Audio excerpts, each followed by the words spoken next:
ഞാൻ ജയകുമാർ ലേണിംഗ് സ്കോളേഴ്സിനെ പ്രതിനിധീകരിക്കുന്നു.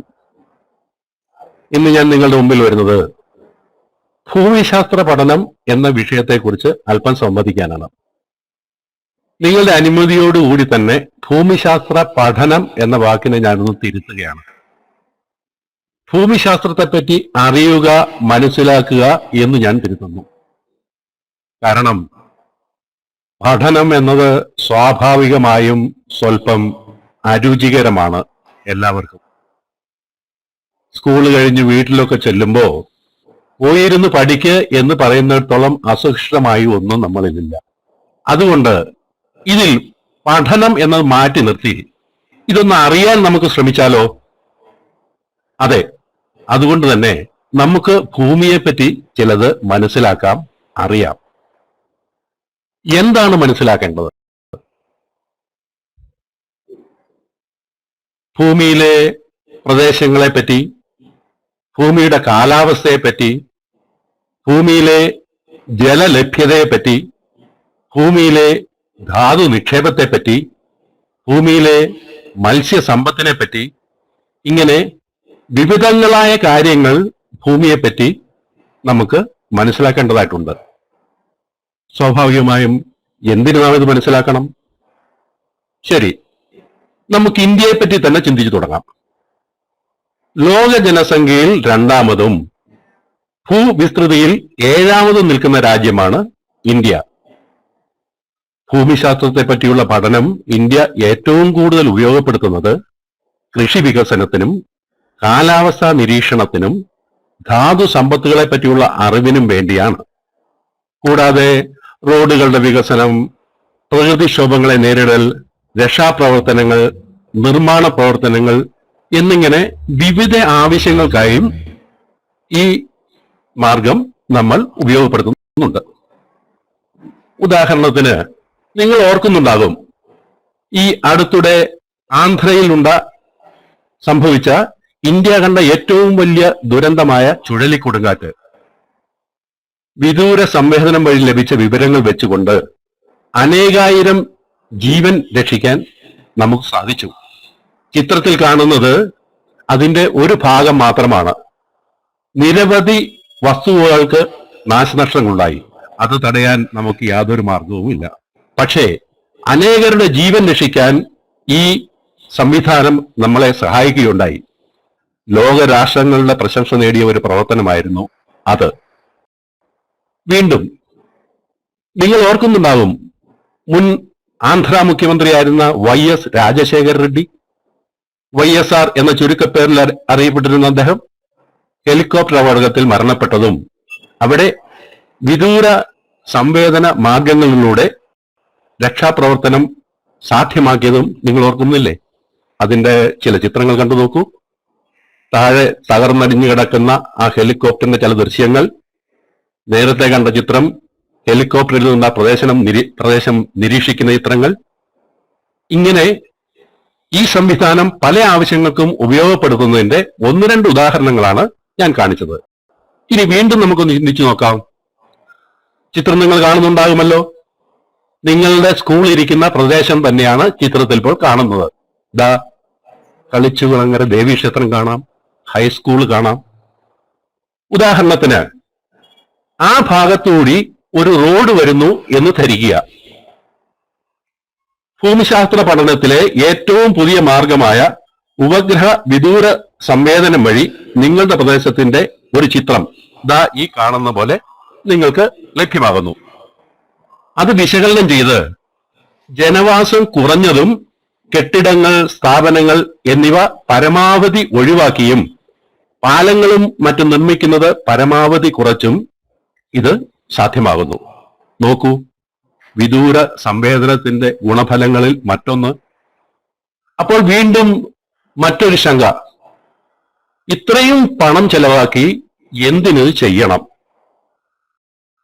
ഇപ്പോൾ ഞാൻ നിങ്ങളുടെ ശ്രദ്ധയെ 2013 മാർച്ച് മാസത്തിൽ വന്ന ഹിന്ദു പത്രത്തിൽ വന്ന ഒരു വാർത്തയിലേക്ക് ഒന്ന് ക്ഷണിക്കുന്നു. നിങ്ങൾ കാണുന്നുണ്ടല്ലോ ആ പത്രത്തിന്റെ ചിത്രം. National council four applied economics നടത്തിയ ഒരു പത്രസമ്മേളനത്തിന്റെ കുറിപ്പാണിത്. അവര് പറയുന്നത് എന്താണ്? ഓഷ്യാനെറ്റ് എന്ന വിദൂര സംവേദന ഉപഗ്രഹം വിക്ഷേപിച്ചതിന് ശേഷം മത്സ്യ ലഭ്യതയിൽ 2400 കോടി രൂപയുടെ വർധനവ് ഉണ്ടായി എന്നാണ്. അതിന്റെ കാരണമായി അവർ സൂചിപ്പിക്കുന്നതോ, മിക്കവാറും മത്സ്യബന്ധനക്കാർക്ക് കൗൺസിൽ വികസിപ്പിച്ച ഒരു ഉപകരണം മൂലം മത്സ്യം കൂടുതലുള്ള ഭാഗങ്ങൾ കണ്ടുപിടിക്കാൻ സാധ്യമായി. അതിനാലാണ് ഇത്രയും അധികം ഒരു വർധന ആ രംഗത്ത് നേടാൻ കഴിഞ്ഞത്.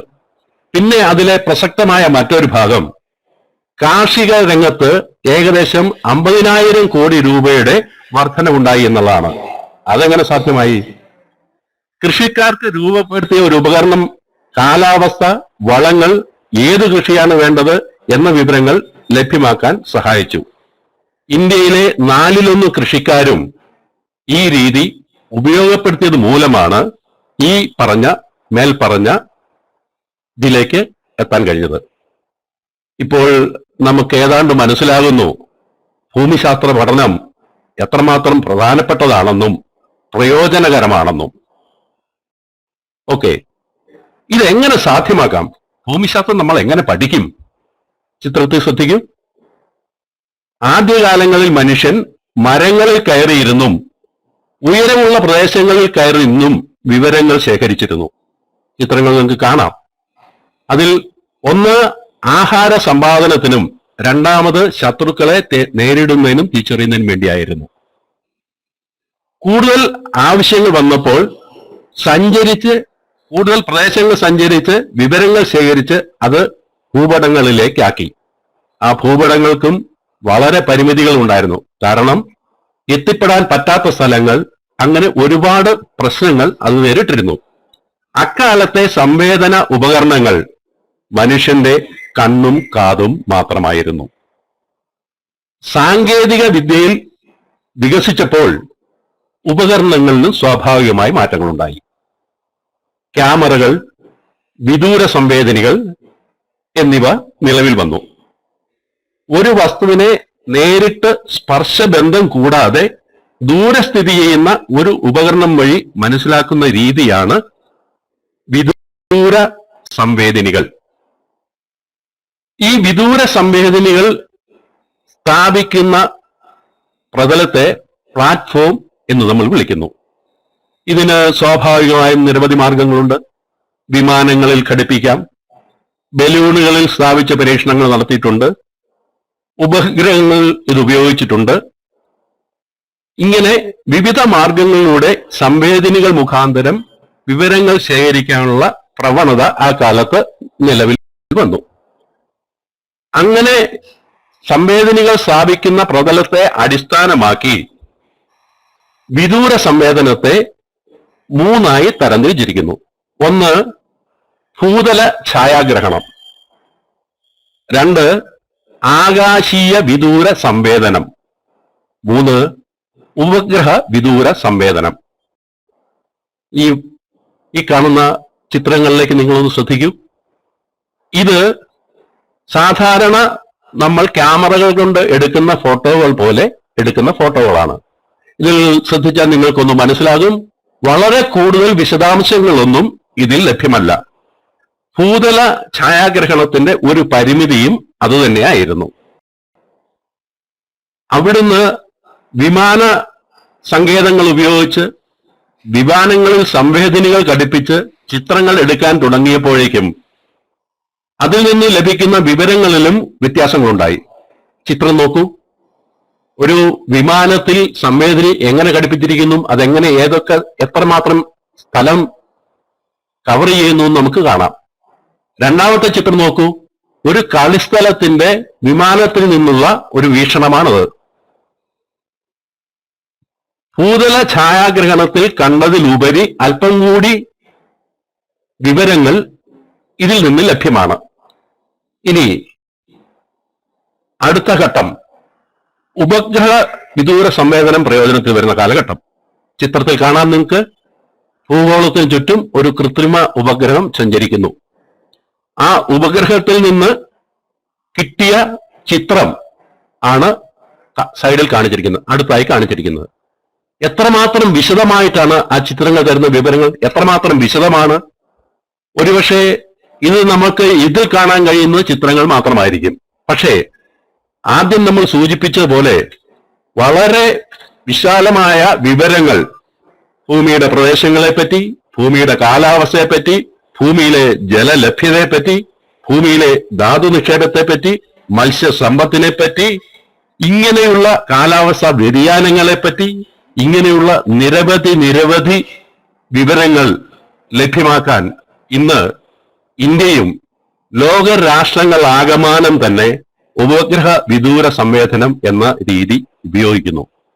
അപ്പോൾ തന്നെ ഇന്നത്തെ നമ്മളുടെ ദൈനംദിന ജീവിതത്തിൽ ഭൂമിശാസ്ത്ര പഠനവും ഭൂമിശാസ്ത്ര പഠനത്തിലെ ഏറ്റവും നൂതന സാങ്കേതിക വിദ്യകളും എത്രമാത്രം ഉപകരിക്കുന്നു എന്ന് ഒരു പരിധിവരെ നമ്മൾക്ക് മനസ്സിലാക്കാൻ കഴിയും.